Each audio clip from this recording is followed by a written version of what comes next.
Welcome back to PSG's coverage of the Assassin's Creed stories and lore. I know it's been a little while, but we've had a crazy couple of months. But it's time for us to continue where we left off. The next one in the saga is Assassin's Creed Rogue, telling us a little bit of a different Assassin's Creed storyline, that of the view of the Templars. In the modern day, a new Abstergo analyst is tasked with searching through the genetic memories of one Shay Cormac. These memories detail the man's betrayal of the Assassin Order and siding with the Templars. However, once the memories are accessed, a program is activated that throws the Abstergo building into lockdown. Initially, the plan is to wipe the memories from the database, but it is decided that the analysts should make their way through the memories to learn as much as they can. Jumping back to 1752, Shay's memories begin as he is an assassin in the American colonies during the 7-Year War. At the homestead of Achilles Davenport, the mentor of the colony's chapter of the Assassins, Shay learns that the Precursor Temple was found beneath the Port-au-Prince and the earthquake that recently claimed the city. Shay is dispatched to find a Precursor manuscript and a translation box that will lead them to the site of the other temples. Shay begins by hunting down several members of the Templar Order, and he acquires the manuscript and the box. With the items in hand, he sets out for Sleepy Hollow. There, he speaks with Benjamin Franklin, who is experimenting with the box, and he activates a map which shows the various Precursor temples around the world.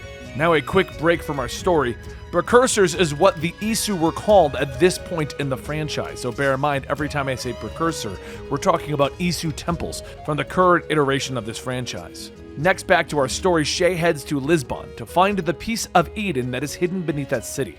Discovering the hidden temple, he finds the artifact, and upon removing it, the artifact turns to dust and an earthquake rips through the city, destroying it. Realizing that this is what also happened to Port-au-Prince, Shay becomes angry, believing that Davenport already knew what the Precursor temples were for. Angered that Davenport would send him to find such an item, Shay returns to the homestead to confront the mentor, but he's turned away by his fellow assassins. His faith in the Assassin's Order shaken, Shay decides to slip away with the artifacts before more cities can be destroyed. He's pursued by his brethren, and that's when he's stopped.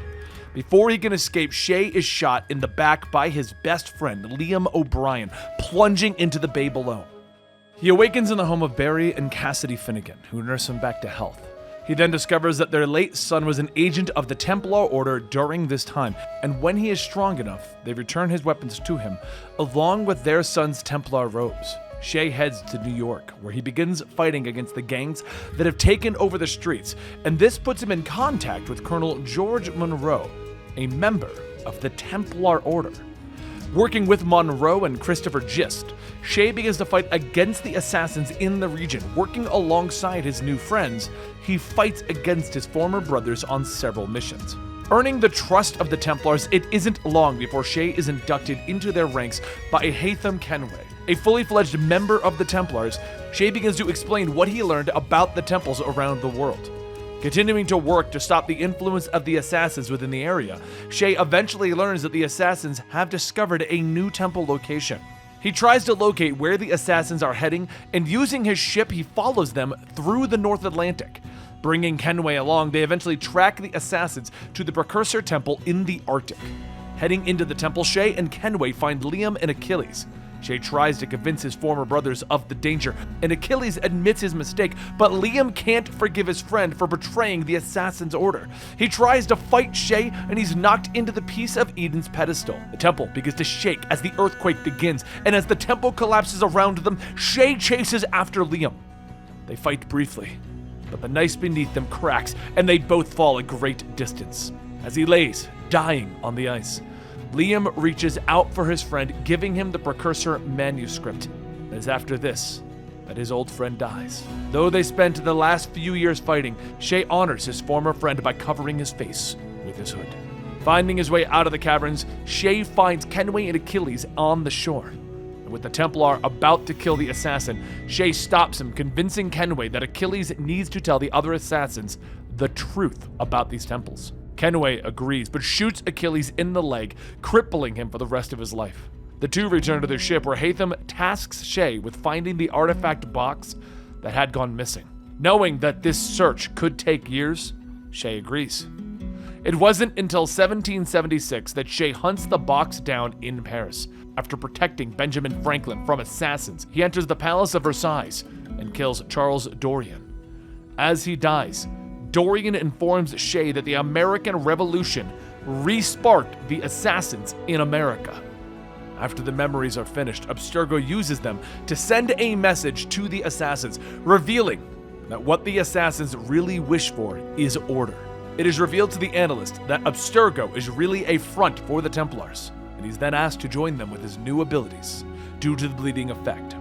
This is honestly one of my favorite Assassin's Creed titles. It did such a good job and came out of nowhere. It brought a lot of fun elements into it and tied it into different portions of the lore. Haytham Kenway obviously being the Haytham Kenway from Assassin's Creed 3. Achilles Davenport is also from Assassin's Creed 3, but a fun little side note is Charles Dorian is actually Arno Dorian's father.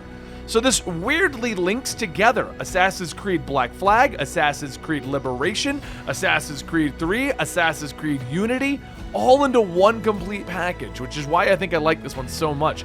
It becomes the missing piece of the puzzle that you need to understand what's happening. Anyway, I hope you guys enjoyed this recap. Next week, we'll be back with the next game in the series. We are running low on these. We're going to continue doing these and Resident Evil, and then we're moving into Halo and various other franchises out there that we want to cover here at PSG. Check back daily for news, discussions, and lore, and we'll be here every day for you, absolute gamers.